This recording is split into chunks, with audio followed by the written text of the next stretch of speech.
नमस्कार। आज हम बात करेंगे सूर्य के वृषभ राशि में गोचर के फल। और यहाँ पर ना, मेरा बिल्कुल भी ऐसा विचार नहीं है कि मैं आपकी राशियों के हिसाब से फल बताऊं, क्योंकि ऐसा ना प्रैक्टिकली पॉसिबल नहीं है। सूर्य हर साल इसी महीने इन्हीं दिनों में गोचर करता है, तो वही घटनाएं आपके साथ नहीं घटती। मेरा जो मेन पर्पस है ना, वो ये बताना है कि गोचर को देखने का तरीका क्या होता है और उसका ना फायदा कैसे उठा सकते हैं। और दूसरी बात, जो करंट समय में दुनिया चल रही है, उसको कैसे प्रिडिक्ट किया जा सकता है। क्योंकि अगर सूर्य के गोचर से आप अपना राशिफल निकालने बैठ गए ना, फिर तो कोई फायदा नहीं है, क्योंकि ये तो हर साल सेम टाइम पे रिपीट हो रहा है। लेकिन सूर्य की रश्मियां, सूर्य की किरणें धरती को किस तरह से प्रभावित कर रही हैं और हमको किस तरह से प्रभावित कर रही है, उनके लाभ क्या है, हानि क्या है, वो हम इन गोचर में समझ सकते हैं। और इनको समझने का सबसे बढ़िया तरीका पता है क्या होता है, कि हमारे जो सनातन धर्म में तीज त्योहार चलते आ रहे हैं ना, कुछ सूर्य पे आधारित हैं, कुछ चंद्रमा पे आधारित है, तो उनको पकड़ा जाए। देखिए, अब सूर्य के गोचर के बारे में ही बात करते हैं। सूर्य का जब वृषभ राशि में गोचर होता है, तो सूर्य कृत्तिका नक्षत्र में होता है। कृत्तिका का मतलब क्रिएशन है, और सूर्य का खुद का नक्षत्र है। और जैसे ही जेठ के महीने में एंटर होता है ना, तो आप देखना, सबसे ज्यादा व्रत त्योहार दान का महत्व आ जाता है। ठीक है ना। और किस टाइप की चीजों का दान आता है, आपने बड़ा सुना होगा यहाँ पे। जैसे गर्मी से रिलेटेड जो चीजें होती है ना, गर्मी दूर करने से रिलेटेड, जैसे खरबूजे हो गया, आम हो गया, पंखा हो गया, मौसमी फल हो गया, छाता हो गया, दूध हो गया, चीनी हो गया, सत्तू हो गया। ये इन चीजों का दान करने का एक विशेष फल बताया गया है। यहाँ दो बातें हैं। सूर्य खुद राजा है, तो कहीं ना कहीं आपसे दान कराया जा रहा है। ठीक है। दूसरी बात क्या है, कि ना, अकॉर्डिंग टू ट्रेंड, जैसा ट्रेंड चल रहा है, भाई गर्मी ज्यादा है तो गर्मी से रिलेटेड करा दिया, तो उसी तरह चलना सिखाया जा रहा है। कि जो सूर्य को समझना है ना आपको, तो किसी पास्ट हिस्ट्री को नहीं समझना, ट्रेंड के हिसाब से चलना, सूर्य को बैलेंसिंग करना है। तो इसमें इस चीज के बारे में बताया जाता है। ठीक है। इसके अलावा एक बात और बताई जाती है, कि ये जो महीना है ना, इसमें जितना ज्यादा कम खाया जाए और पिया ज्यादा जाए, अल्प आहार की तरफ जाया जाए, या सात्विकता की ओर जाया जाए, सात्विक भोजन की ओर जाया जाए, तो बढ़िया रहता है। सूर्य का खुद का नक्षत्र है, सूर्य उसमें संचार कर रहा है ना। अब बात क्या है, जैसे ही ये महीना लग रहा है ना, 11 12 13 के आसपास, वैसे तो 13 से 27 तक जाएगा, और सूर्य का संचार 14 तारीख को होगा।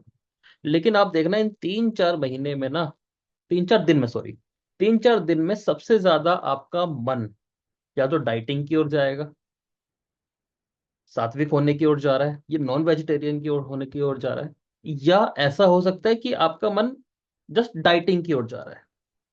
2 नंबर राशि फूड से रिलेटेड है, सूर्य उसमें जा रहा है। लेकिन देखिए, ज्योतिष क्या कह रहा है, कि सूर्य खाने की राशि में जा रहा है, तो सात्विक हो जाओ, क्योंकि प्राण बढ़ जाएंगे। अब आपकी कुंडली में सूर्य की स्थिति जैसी भी है, आप उस हिसाब से सोच सकते हो, लेकिन दिमाग तो कहीं ना कहीं खान पान में बदलाव करने की ओर जाएगा। बेस्ट पार्ट क्या है, कि सात्विकता की ओर जाया जाए। काफी लोगों का नॉन वेज खाने की ओर भी जा सकता है। डिपेंड किस कुंडली में सूर्य किस तरह का है और किस तरह की बैलेंसिंग करना चाह रहे हैं। इसका मैं रीजन अभी और बता दूंगा, आपको और समझ में आ जाए। ठीक है ना। तो इस तरफ लेकर जाया जा रहा है।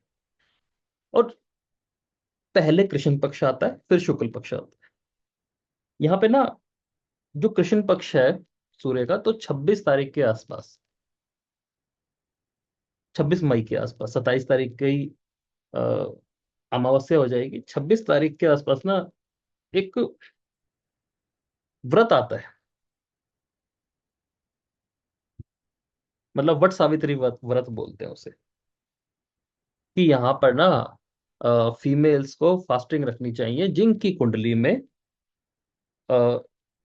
हस्बैंड की जल्दी डेथ होने का योग हो, विधवा होने का योग हो। ठीक है। अब ये बड़ी अजीब सी बात है, क्योंकि ये योग पहले देखना, हालांकि काफी एस्ट्रोलॉजर देख के बता सकते हैं और काफी लोगों को बताया भी जाता है, भाई ऐसा हो सकता है तुम्हारी पार्टनर की डेथ हो सकती है। अगर इस चीज को थोड़ा ध्यान से देखें ना, बारीकी से देखें, तो सूर्य उस टाइम रोहिणी नक्षत्र में है। रोहिणी और चंद्रमा के बारे में अगर आपने स्टोरी सुनी हो, तो आपको ढंग से समझ में आता है कि हाँ, चंद्रमा की डेथ हो गई थी और बाद में शिव जी ने उन्हें दोबारा जिंदा किया था। यहाँ सूर्य शिव जी नहीं है, लेकिन सूर्य में प्राण देने की क्षमता है।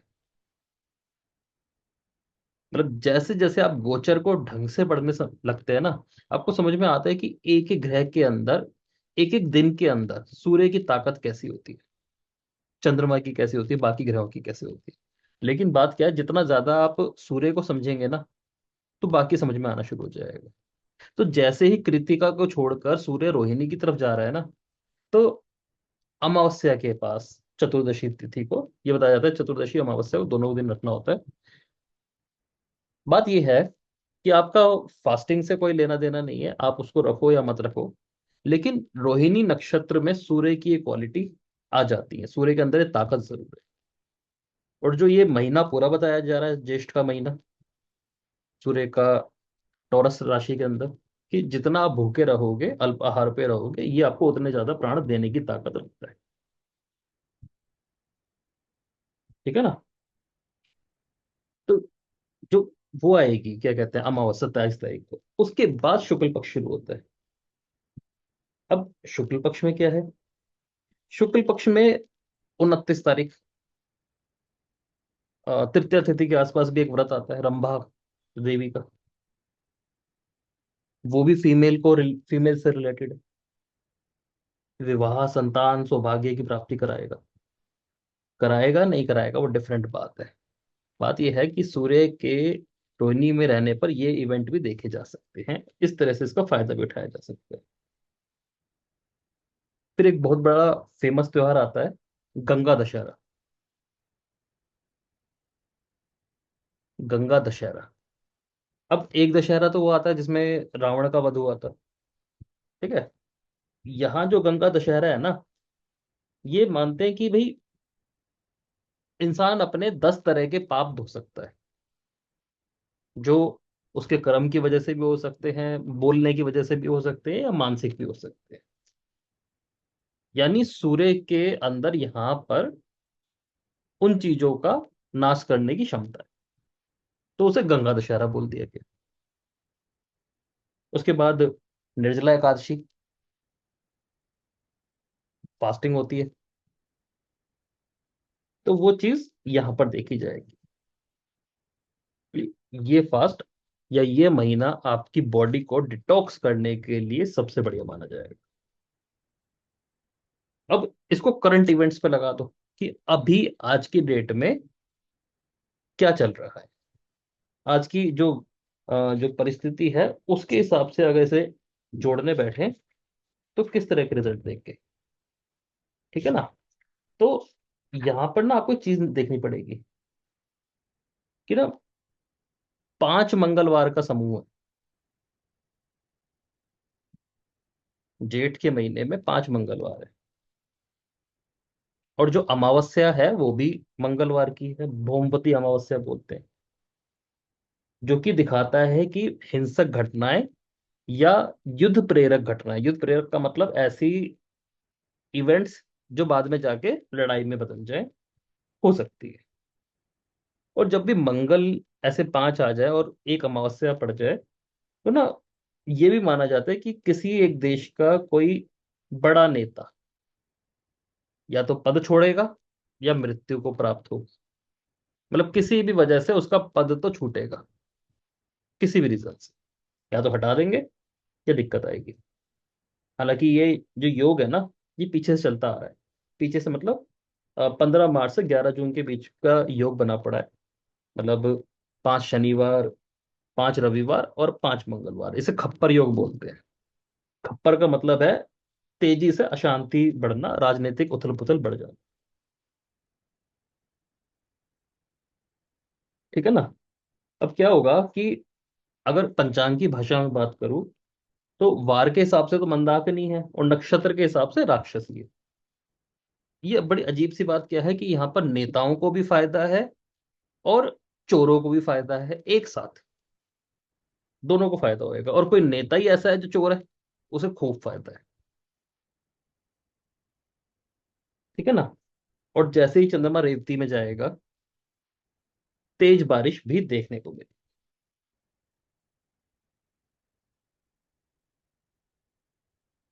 तो ये चीज देखने को मिलेगी।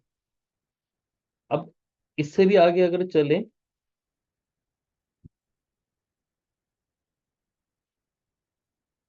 लड़ाई झगड़े दंगे फसाद को तो दिख ही रहे हैं, लेकिन 6 जून से मंगल शनि का षडाष्टक योग शुरू हो जाएगा। और अगर 14 मई से 14 जून की बात करूं, उससे सूर्य की बात करूं, तो शनि की दृष्टि पूरी पड़ेगी। और शनि की दृष्टि जब सूर्य पे पूर्ण रूप से पड़ जाए ना, तो राजनीतिक षड्यंत्र और वेस्टर्न साइड से परेशानियां आती हुई दिखती। राजनीतिक षड्यंत्र, इसको इस तरह से समझे, एक नॉर्मल लेमैन लैंग्वेज में, कि आप लोग भी अगर किसी ऐसे षड्यंत्र का हिस्सा बनते हो तो दिक्कत आएगी। वेस्टर्न पार्ट से, पश्चिम दिशा से, पश्चिमी देशों से दिक्कतें आ सकती है। और शनि और सूर्य के झगड़े में हमेशा दूसरा धर्म इन्वॉल्व होता है, ये चीज ध्यान रखना। ठीक है ना। और कई बार तो ऐसा होता है कि इसका मुस्लिम देशों में, दूसरे धर्मों में आपस में ही कॉन्ट्राडिक्शन दिखता है। उनमें आपस में ही लड़ाई झगड़ा बढ़ जाता है। तो ये सूर्य का एक मोटा मोटी टॉरस साइन में रिजल्ट आएगा।